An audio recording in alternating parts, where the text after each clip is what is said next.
কালে বাঁচার জন্য মানুষ যেমন করে,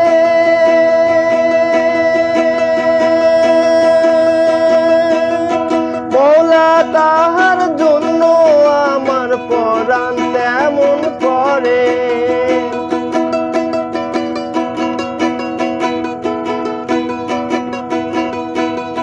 মরণ কালে বাঁচার জন্য মানুষ যেমন করে, মওলা তাহার জন্য আমার পরাণ তেমন করে।